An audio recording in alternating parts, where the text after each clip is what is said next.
La question qui est posée, c'est celle du droit, de la légalité. Moi, si là, tout de suite, à votre micro, je tiens des propos antisémites, des propos racistes, des propos homophobes, que j'incite à la haine, à la violence, vous avez l'obligation légale de m'interrompre en disant que ces propos sont illégaux.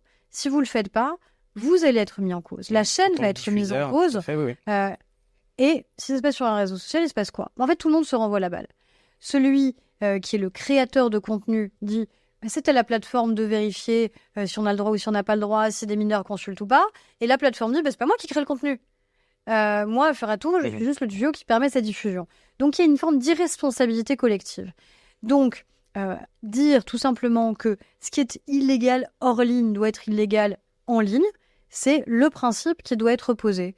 Donc, un propos antisémite, un propos raciste, un propos homophobe, une agression sexuelle en direct, une agression physique, l'incitation à la haine, l'incitation à commettre des délits, tout ça, c'est illégal et ça doit être illégal partout et tout le temps. Et les plateformes, elles doivent modérer, elles doivent bannir des utilisateurs, tout simplement parce que ça doit être la règle et la loi de la République.